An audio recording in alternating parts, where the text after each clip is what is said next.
जय जय जय जय पावनी जयति देव सरगम जय शिव जटा निवासिनी अनुपम तुंग तरंग।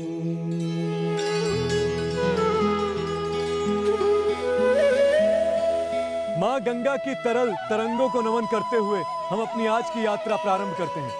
हमारी आज की यात्रा का पड़ाव सतयुग के महान तपस्वी शिव भक्त जानू ऋषि की तपोभूमि है, जिन्होंने अपने तपोबल से मां गंगा का रुख मोड़ दिया था।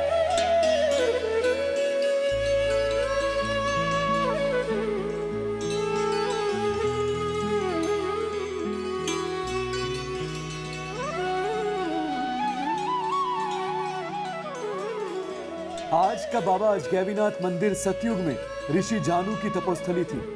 शिव पुराण में वर्णन किया गया है कि जब मां गंगा शिवजी की जटा से निकलकर राजा भगीरथ और गौतम ऋषि द्वारा धरती पर आ रही थी, तब ऋषि जानू की तपोभूमि जानूपुरी मां गंगा के मार्ग में आ गई।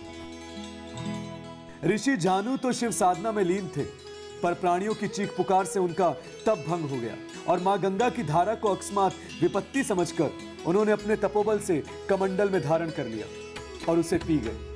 राजा भगीरथ अपने पीछे मां गंगा को ना पाकर व्याकुल हो गए और तब उनके मार्गदर्शक गौतम ऋषि ने उन्हें भगवान शिव की आराधना करने को कहा। भगवान शिव की प्रेरणा से जानू ऋषि को मां गंगा के तारण उद्देश्य का पता चला, पर अब समस्या थी कि उन्हें बाहर कैसे निकाला जाए।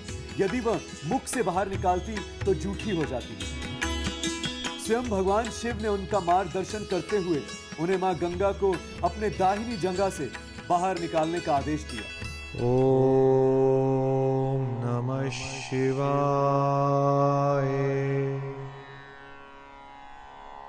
ओम नमः शिवाय।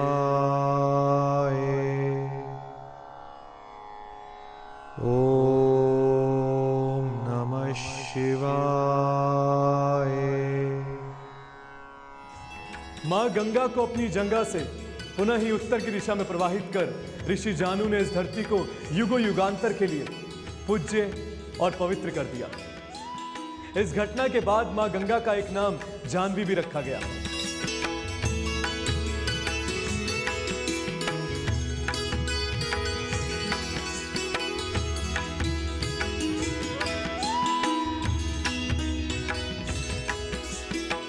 जो यहां ऋषि जानू के पुरा के रूप में जानी गई। गंगा चालीसा में इसका वर्णन कुछ इस प्रकार है।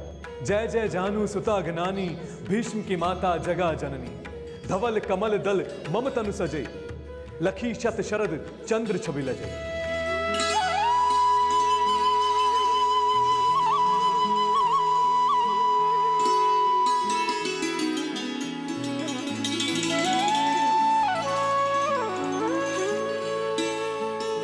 ऋषि मुनि जो थे, जाह्नवी ऋषि महाराज,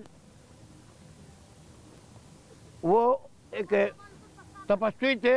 रोज जल चढ़ाने जाते बाबा बैजनाथ को।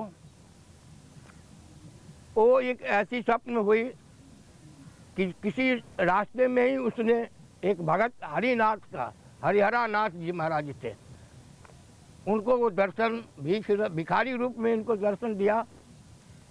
और बाबा उस समय में से कहा कि हरिनाथ जी को कि मैं आपको यहीं सुल्तानगंज में दर्शन देंगे और यहीं पर आप पूजनीय बनो और हमारा जल यहीं से जाता आता रहेगा। तो इस तरह से बाबा अजगैबीनाथ धाम का पूजनीय है।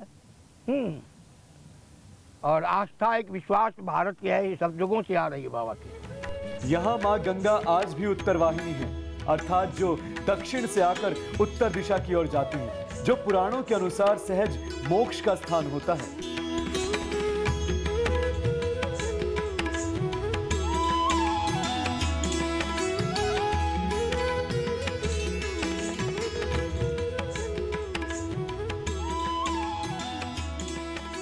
सतयुग से भक्ति की जो धारा यहां बही, वो आज तक अविरल रूप से बह रही है।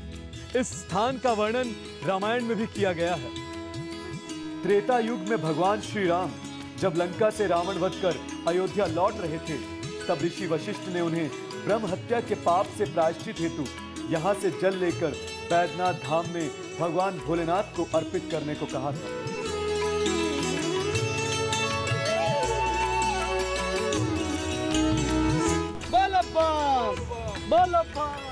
यहाँ से कावड़ में जल भरकर बैद्यनाथ धाम जाने की यह सबसे पहली घटना थी और फिर कालांतर में यह घटना कैसे प्रचलन में आई ये जानेंगे एक अल्प विराम के पश्चात। आप सभी देखते रहिए यात्रा एक्सप्रेस।